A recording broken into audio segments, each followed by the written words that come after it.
चलिए दोस्तों शुरू करते हैं अपनी क्लास।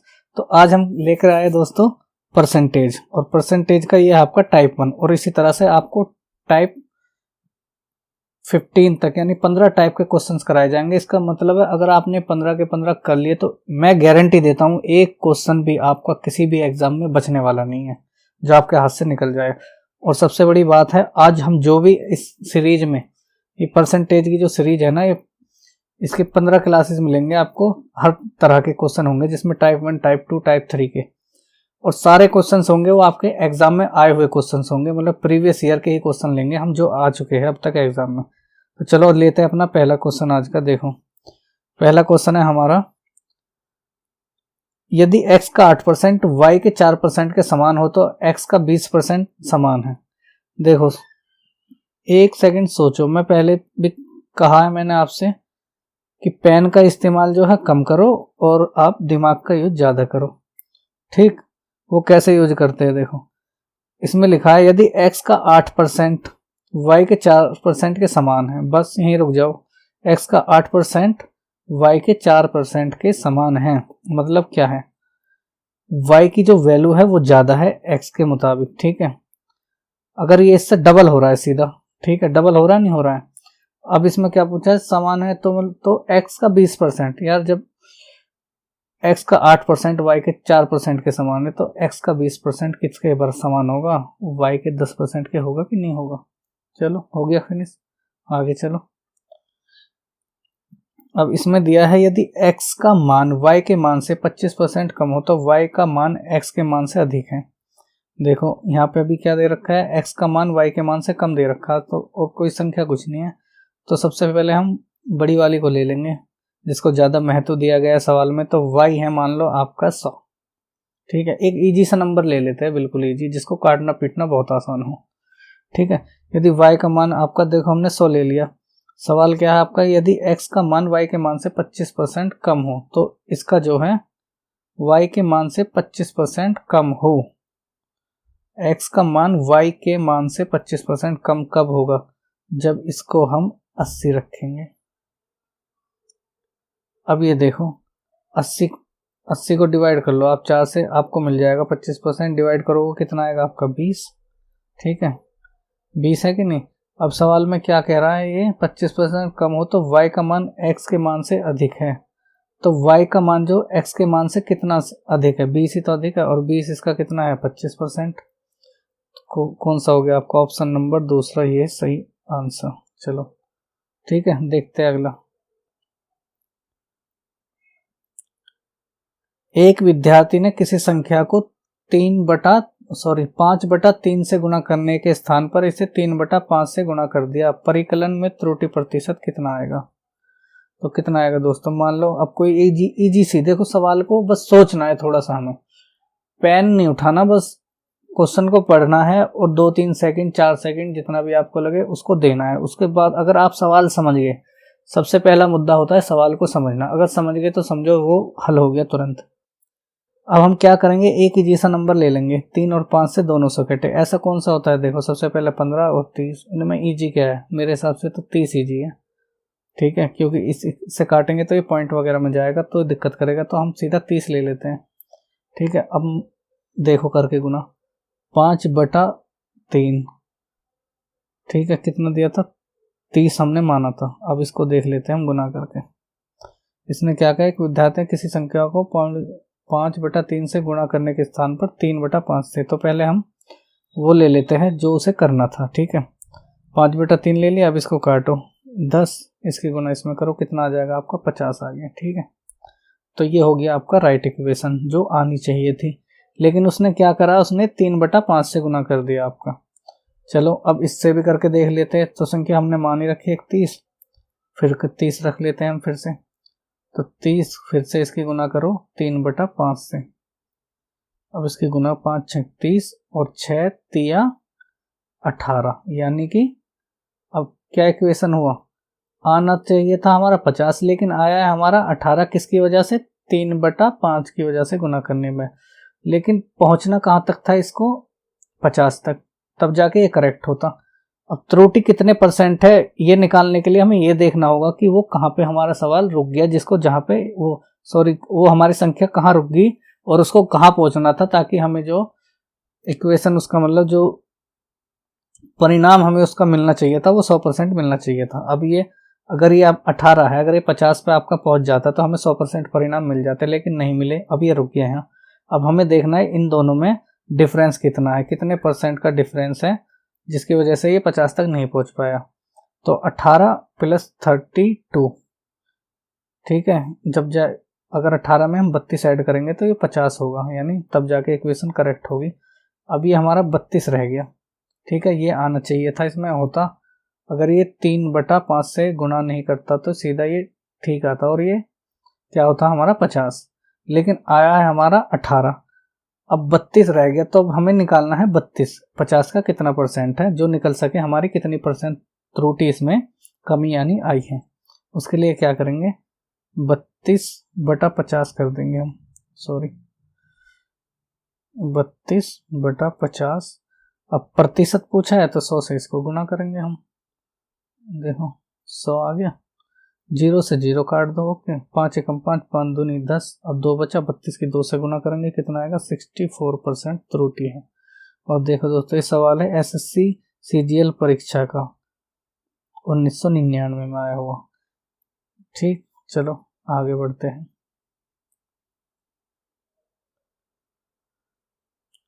C की आय B की आय से 25% अधिक है और B की आय A की आय से 25% अधिक है, तो C की आय A की आय से कितने परसेंट अधिक होगी। तो चलो दोस्तों सवाल ये है, अब इसमें क्या कहा गया, मान लो अब हम ले लेते हैं एक A B और है आपका C, ठीक है, इसमें कहा C की आय B की आय से 20% अधिक है, तो B से कंपेयर हो रहा है, तो सबसे पहले हम B को दे देंगे, मान लो B की 100 है, एक इजी सा नंबर लेना आपको, ठीक है, जिसपे हम सवाल को सॉल्व कर सके आसानी से। हमने इसकी मान ली 100 है, B की आय जो है 100 है, इसमें कहा गया C की आय B की आय से 20% अधिक है, तो इसकी 20% क्या होगी, 120, ठीक है, ये C की आय होगी। और B की आय A की आय से 25% अधिक है, और क्या कहा है, B की आय A की आय से 25% अधिक है, तो यानी इसकी 25% अधिक कब होगी, जब ये 80 हो जाएगा। ठीक, अब इसमें सवाल जो है आपका पूछा है इसने, C की आय A की आय से कितने प्रतिशत अधिक है, यानी C की आय A की आय से कितने परसेंट अधिक है। डिफरेंस कितना है दोस्तों, इसमें डिफरेंस आपका 40 का, और 40 A के कितना परसेंट है, A का 40 A का है 50%, ठीक है, 50% है, तो बस लिख दो C की आय A की आय से कितने परसेंट अधिक है, तो ये है ऑप्शन दूसरा 50%। चलो नेक्स्ट देखते हैं। यदि किसी विद्यालय में कुल विद्यार्थियों के 60% लड़के हो और लड़कियों की संख्या 972 हो, तो उस विद्यालय में कुल कितने लड़के हैं। देखो भाई लड़के पूछे, टोटल विद्यार्थी इसमें नहीं पूछा है आपको, ठीक है, और जब 60% लड़के हो गए तो ये लड़की कितनी बचेंगी, जाहिर सी बात है 40% बचेंगी, बस इसी को डिवाइड कर दो आप 40 से, 972 40। अब इसको कैसे करेंगे डिवाइड, इसको मान लो हम 8 से डिवाइड करते हैं, 8 पंजे 40, देखो 8 एकम 8, ठीक है, फिर एक इधर गया, 8 दूनी 16, फिर ये 12 हो जाएंगे, फिर 8 एकम 8 यानी 121, फिर इधर 4 बचेगा तो यहाँ आ गया पॉइंट, यानी 121.5 आ गया आपका, ठीक है, 121.5 आ गया। अब इसको हम फिर 5 से फिर डिवाइड करेंगे, अब इसके लिए क्या करेंगे, ये पॉइंट हटा देंगे, नीचे 0 मान लेंगे, ठीक है। अब करते हैं 5 से करो, 5 एकम 5, 0 आ गई, फिर इसको करो 5 दूनी 10, 5 चौक 20 और 5 तिया 15, यानी कि ये आ गया आपका 10वां हिस्सा, मतलब 10% कितना आ गया, 243 आ गया आपका इसका 10%। बस हमें ज़्यादा नीचे जाने के लिए ज़रूरत नहीं है, अगर मान लो और नीचे जाना है 1% निकालना है तो यहाँ पॉइंट लगा दो आप, यहाँ से 0 हटा दो, यानी 24.3 इसका 1% हो जाएगा, लेकिन हमें ज़रूरत नहीं है, हमें निकालने हैं सिर्फ लड़के जो कि 60%। अब ये 243 आपका आ गया 10%, बस 60% के लिए इसकी 6 से मल्टीप्लाई कर दो, कितना होगा देखो 6 × 18 हासिल 1, 6 × 24 और 1 25 हासिल 2, 6 × 2 = 12, 2 14। तो ये आ गया आपका 1458। ठीक है दोस्तों, हो गया। चलो अगला देखते हैं। एक व्यक्ति जो अपनी आय का 66 2/3% खर्च करता है, वह प्रति मास 1200 रुपये बचाता है। उसका व्यय प्रति मास क्या है? देखो दोस्तों, उसका व्यय पूछा है कौन सा, जो ये ऊपर उसने खर्च कर दिया है। देखो दिमाग घुमाते हैं, यहाँ खर्च लिखा है ऊपर, नीचे व्यय लिख दिया है, तो दोनों एक ही चीज, लेकिन क्यों लिखा है ऐसे? ताकि बंदे का, स्टूडेंट का जो है दिमाग घूम जाए और कुछ का कुछ कर जाए। देखो बहुत ईजी सवाल है, बहुत ईजी, बस जरा सा सोचना है। जब उसने 66% खर्च कर दिया और आगे बचता है 1200 रुपये, यानी कि वो अपनी टोटल कमाई का 2/3, जो कि 66 के बराबर होता है, इतना वो खर्च कर देता है। और 1/3 जो हिस्सा उसका बचता है और खर्च कर दिया उसने 2 हिस्से, एक यहाँ बचा है, एक हिस्सा किसके बराबर है? 1200। तो 2 हिस्से जो खर्च कर चुका है वो किसके बराबर होगा? 2400। बस हो गया, ऑप्शन दूसरा। चलो भाई आगे।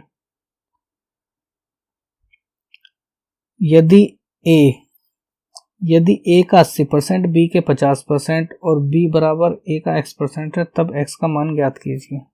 देखो दोस्तों, यदि A का 80% B के 50% के बराबर है, अब यहाँ A की बात चल रही है, तो हम A और B कर लेते हैं सबसे पहले। इजी करेंगे इसको बिल्कुल आसान तरीके से। देखो A का 80%, मानो A आपका 100 हो गया, ठीक है, और इसका जो है 80%, तो इसका 80 ही होगा, लेकिन वो B का कितना है? 50% के बराबर। ठीक है, B का अगर ये 50% के बराबर है, जब B का 50% 80 है, तो B का 100% कितना होगा? 160 होगा, नहीं होगा? अब पूछा है B बराबर x है, तो x का B बराबर x है, B बराबर कितना है? B बराबर A है, B बराबर A का x% है, तो B A का कितना परसेंट है आपका दोस्तों? 160 x%। तब x का मान क्या है? 160 होगा कि नहीं होगा? चलो आगे चलो। यदि x y का 80% हो, तो x का कितना परसेंट y है? यदि x y का 80% हो, देखो y का 80% है, तो y को 100 रख दो, x को आप क्या रखोगे? 80 रख लो। यदि x जो है y का 80% है, तो x का कितना परसेंट? y है। अब इसका y कितना परसेंट है? कितना होगा दोस्तों? डिफरेंस देख लो, 20 है, और 20 80 के कितना बराबर है? 20 जो है 80 के 25% के बराबर है कि नहीं? तो पूछा है, तो x का कितना परसेंट? y है, तो x का कितना परसेंट y है? कितना होगा दोस्तों? 125 होगा, नहीं होगा? ऑप्शन 4। चलो नेक्स्ट देखते हैं। 1000 का 25% का 1% का 1% क्या होगा? भाई वाह, जबरदस्त सवाल। ये 2014 में आया हुआ है, SSC CHSL 10+2 data entry operator lower division clerk परीक्षा, 9 नवंबर 2014 की परीक्षा है। चलो भाई देखते हैं। अब ये 1000 है, ठीक है भाई, देखो 1000 है। एक चीज बताता हूँ, अगर इसमें 10% पूछे तो आपको एक संख्या के बाद पॉइंट रख देना है, ठीक है, और 1% पूछे तो फिर एक संख्या के बाद पॉइंट रख देना है। यानी मतलब क्या हुआ? अगर आपसे पूछता है कि 1000 का 10% कितना हुआ, तो 100 हो गया, और फिर पूछे 1000 का 1% कितना हुआ, तो 10 हो गया। ठीक है, समझ गए? और इसी तरह से करेंगे इस सवाल को। देखो तो 1000 का 25% कितना होगा? अब ये 1000 है, इसका 25% कितना होगा? देखो अगर 1% 10 है, तो 5% कितना होगा? जाहिर सी बात है 50 होगा। इसने पूछा 25%, अब 1000 का 10% कितना होगा? 100। यहाँ पूछा है 25, तो 100 और 100 200 प्लस ये 50, आपका कितना हो गया? 25% 250 होगा, नहीं होगा? ठीक है, 25% इसका 250 हो गया। इसने पूछा है 250 का 1%, तो फिर हम यहाँ पॉइंट के बाद एक संख्या के बाद पॉइंट रख देंगे, तो ये हो गया 250 का 10% और ये हो गया 1%, यानी कि 250 का 1% हो गया 2.5, यानी 2.5 रुपया। ठीक है, अब फिर पूछा इसका भी 1%, तो इसके लिए क्या करेंगे? इसके नीचे हम 100 से इसको डिवाइड दे देंगे। देखो चाहे तो आप ऐसे ही कर लो, जैसे 2 जीरो होती है 100 के नीचे, यहाँ से 0.1 हटा देंगे, 1 जीरो रख देंगे, आगे आ जाएगी 1 जीरो, यहाँ पॉइंट लग जाएगा, तो कितना होगा 0.025 हो गया। कोई डाउट किसी को? चलो ऑप्शन ए। नेक्स्ट देखते हैं, किसी विद्यालय में कुल विद्यार्थियों का 70% लड़कियां हैं, लड़कों की संख्या है 510, तो विद्यालय में कुल कितने विद्यार्थियों की संख्या है? कितना इजी है, देखो 70% तो लड़कियां हो गई आपकी, जब 70% आपकी लड़कियां होगी, जाहिर सी बात है ये तो 30% ही बचेगा, बस इसी को 30 से डिवाइड कर दो। 30 से करोगे कैसे, 0 से 0 खत्म, 3 एकम 3 बचा 2, 3 सत्ते 21, ये कितना आ गया आपका, ये आ गया आपका 1% के बराबर, तो 17 कितना आ गया आपका 1%। ठीक है दोस्तों, 17 आपका 1% के बराबर है। तो 17 को 100% करने के लिए क्या करेंगे, 2 जीरो ही तो रखनी है, तो ऑप्शन आपका दूसरा हो गया करेक्ट। चलो आगे चलो, देखो क्या जबरदस्त क्वेश्चन आया है, और ये भी क्वेश्चन आपका कब का है, ये 2015 में आया हुआ है SSC CHSL में। ठीक है, और ये ऊपर वाला कब आया था इसको भी देखते हैं, ये 1999 का है, और ये 2014। चलो करते लास्ट क्वेश्चन हमारा, शायद यही है आज। तो यही है लास्ट क्वेश्चन हमारा आज का इस टाइप 1 का। अगली क्लास में टाइप 2 के सवाल मिलेंगे आपको। चलो भाई करते हैं इसको। एक व्यक्ति अपने धन का 50% भाग अपने पुत्र को और 30% भाग अपनी पुत्री को देता है। शेष राशि का 80% भाग, यहाँ देखो यहाँ से क्वेश्चन बनता है, शेष राशि का 80% भाग किसी ट्रस्ट को दे दिया जाता है। यदि उस व्यक्ति के पास 16,000 रुपये बचे हैं तो उसके पास प्रारंभ में क्या था? ठीक है, देखो बहुत आसान से और समझने वाले तरीके से कराता हूँ इसको। 50% तो उसने अपने पुत्र को दे दिए, मान लो ये 100 है, 50 पुत्र को दे दिए, कितने बचे, 50 में से 50 गया, 50 बचा। फिर उसने क्या करा, 30% अपनी पुत्री को, फिर 30 और दे दो इसमें से दिया। देखो अभी तक शेष की कोई बात नहीं आई है, 30 इसमें से दे दिया तो कितना बचा 20%। अब इस 20 में क्या बोला, शेष राशि का 80% भाग किसी ट्रस्ट को दे दिया। अब 20% तो बराबर 20 ही होगा ना, 100 मान लिया हमने तो 20 होगा ना। इसमें क्या करा 80% भाग, तो 20 का 10% कितना होता है, 2 होता है, नहीं होता है। इसने कहा 80%, तो इसको 80% करने के लिए क्या करेंगे, 8 से गुना कर दो, 2 की 8 से गुना करोगे कितना आएगा, सीधा 16 आ गया। यानी 16% इसने किसी ट्रस्ट को दे दिया। अब इसके बाद 20 में से 16 गए तो बचे 4 बचे, नहीं बचे। अब ये 4 जो बचे हैं, ये 4 किसके बराबर है, ये है 16,000 के बराबर। और जब 16,000 के बराबर है तो इसको 4 से डिवाइड कर दो, कितना आएगा 4,000, 4 चौक 16 होता है ना, तो 4,000 आ गए दोस्तों। ये कितना है 4,000 आपका 1%। 100% करने के लिए 2 जीरो रख दो, कितना हो गया 4 लाख हो गया। ऑप्शन 4। बताओ कोई डाउट, कितने आसान तरीके से कराएं। चलो दोस्तों आज की क्लास में इतने ही, नेक्स्ट क्लास में आपको मिलेंगे टाइप 2 के सवाल। और अगर आपने इस सीरीज कर ली ना, मैं गारंटी देता हूँ एक सवाल आपसे कभी किसी भी एग्जाम में बच नहीं पाएगा। वीडियो अच्छा लगा हो तो शेयर करें, सब्सक्राइब करें।